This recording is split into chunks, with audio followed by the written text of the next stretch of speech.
So I was watching a video recently of Kangana Ranaut about her, and basically the wording was something like her downfall, and how her unreasonable behavior maligned her legacy, and how success must have gone into her head, etc., etc. Now, while I don't have a lot of opinions on her, and I don't align politically with a lot of what she says. But the first thing that came into my mind when I watched that video is how a lot of people say that women become crazy as they age, or they become aggressive as they age.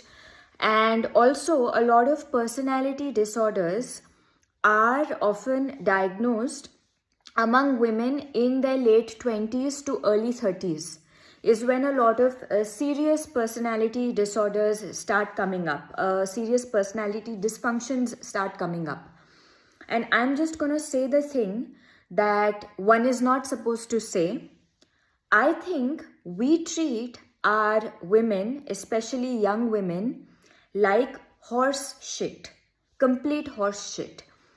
I have heard this from multiple women, and even in the case of Kangana Ranaut, the actress, she has been kicked around and abused when she was barely a teenager, and also all through her early 20s.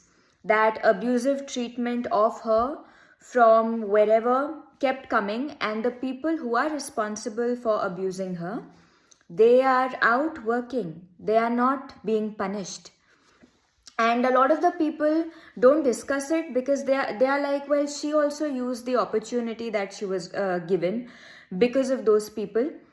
Why do you have such high expectations of moral high ground from teenage women, and not enough expectations from 40-year-old men? And how does that justify? It doesn't matter. Abuse is abuse.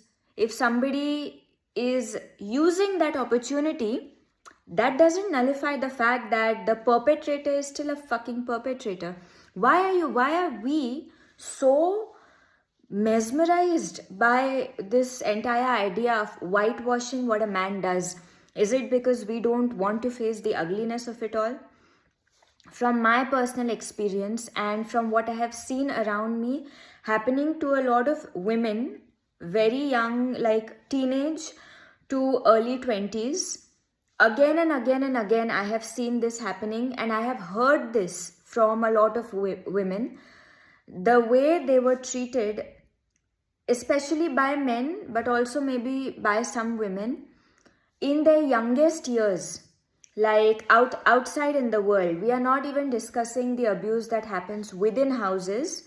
Outside, when they go to work, to rent rooms, to study, the kind of abuse that they have seen from, let's say, 17 to 26, 27, they have never seen that kind of abuse again. And I think one of the reasons that older men, feel so confident in perpetrating bad behavior upon these younger women is that they don't expect the same kind of aggressive and violent reaction from a woman, especially when she is young and naive, as they would expect from a guy. So they 99 times out of 100, if this man is going to another man with the same kind of attitude or the same kind of aggression, he knows that he is going to be at the receiving end of aggression too. He will be punched in his face if he misbehaves. And with women, when they are younger, that fear is not there. So the bosses, sometimes the landlords, the boyfriends, they, somewhere in the back of their minds, they know that they can get away with bad behavior. They can get away with aggression. They can get away with crossing the boundaries. They can get away with violence. And they know that that is perhaps the only place when they can get away from that kind of behavior. They don't want to be criminally charged, so they may avoid women who are under 18.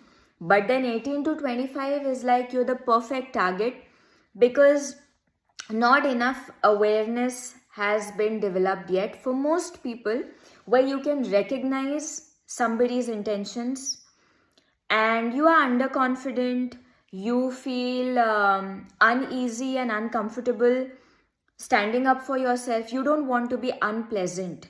One of my biggest fears when I was in that age bracket was I should not come across as unpleasant. We are indoctrinated so heavily that you have to be pleasant and desirable and approachable at all times. That is the first fear. When somebody is being hostile or aggressive to you on the street, at your work, when somebody is yelling at you or abusing you, the fear is not how should I react. The fear is the way I normally want to react right now would make me look really unpleasant, and I don't want to look unpleasant because I've been told that's the worst thing I can be, is unpleasant. We all talk about, when I was younger especially, we all used to talk about these old hags, old frustrated women, those women who have actually been through the same struggle, and they have realized that a lot more people will take advantage of their silence than not. There are a lot of men around, older men, 30, 40, 50, who feel weak and powerless enough in their private lives, who have been told that one of the quickest remedies to them feeling better is you catch the woman around you, preferably young, because she will not fight back as much, and then you be aggressive to her, try to dominate her, be abusive. A lot of young women face this, and when they are older, I think by the time you are reaching 30, your brain kind of starts reconciling. Everybody, you will also experience, if you haven't, and if you have, then you know, your brain changes. The way you process reality at 17 is not the same at 25, it's not the same at 30. A lot of the times, by the time you reach 30, your brain is able to reconcile all the abuse that has come to you from the outside, and how unwarranted that was, and how unfair that was, and how much it was based on the fact that the man knew that you would not react with aggression, that you will not retaliate. So much of it is based on the fact that you are scared, so they scare you more. And I don't think I have read about this enough. I don't think when I was about to leave home, anybody told me that the last thing that I should be afraid of is being unpleasant, because young women are treated horribly.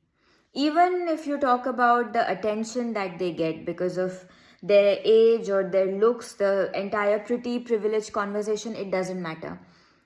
There is no amount of looking good or no amount of looking bad that can protect you from that mistreatment, because we indoctrinate women around the world in a way that aggression is seen as so unpleasant. Like, as a woman, you would rather be dead than be aggressive to someone. What if that someone is actually an aggressor who's trying to abuse you? You are still afraid. We teach women to go cry in a corner every time they are misbehaved with or their boundaries are crossed. And we make men extremely uncomfortable with women who don't react that way. So there is also fear of isolation. If I show anger, if I show aggression, I will be isolated. And maybe by 30, 35, not only do you realize that every human being is isolated, nobody is going to give you real friendship and real companionship because you tolerated abuse and didn't become aggressive. But that there, and you also learn there is another way to respond when somebody is misbehaving with you, other than just going in a corner and crying and appealing to the aggressor's empathy. If that person had empathy, they would not be acting in ways that they are acting.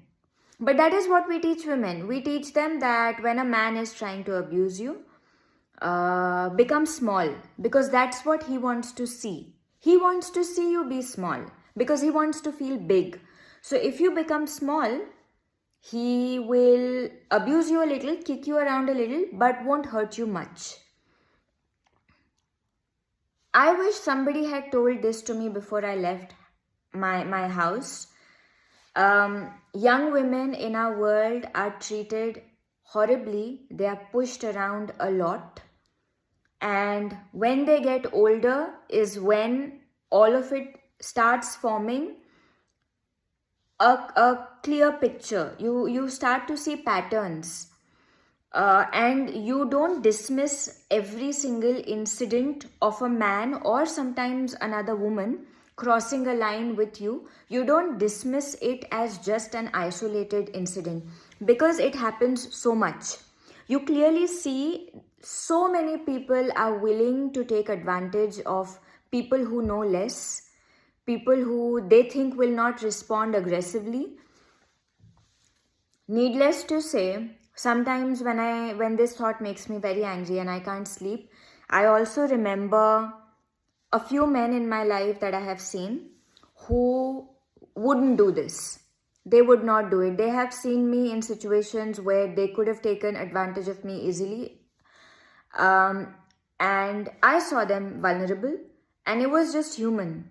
Nobody was trying to dominate another person. But there are plenty of men outside. Plenty. There is almost 100% chance, if you are a young girl and if you are not centered, which we are not, and look at the world, you don't expect a girl who's entering her teenage to be all there. You will run into such men multiple times, not just one. If you are very, very lucky, maybe just one. In the form of a boyfriend, in the form of a landlord, in the form of someone else who has power over you, who knows that he can be aggressive with you and get away with it, and he will be. And number one, I don't know how to change the world, but number one thing is to acknowledge that we treat our women horribly, like horse shit, complete dog shit. And it doesn't matter how pretty they are, how much attention they get. That attention is there to serve a purpose. Nobody is giving you attention for free.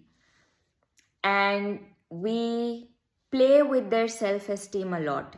First of all, we teach them to have lower self-esteems, and then we kick them around a lot so that their self-esteem should go lower, so that it should shrink. And if there's anybody who's in that position, who's listening to me, I hope that you recognize that nothing's wrong with you. The world is like that. Every country is like that. Not everyone is like that, but plenty of people are like this. They will kick you around because they know that you haven't learned to fight for yourself yet. And I hope you always choose being unpleasant over being a victim. I hope you always choose being a fucking menace over silently tolerating mistreatment and crying yourself to sleep. I hope you always choose this.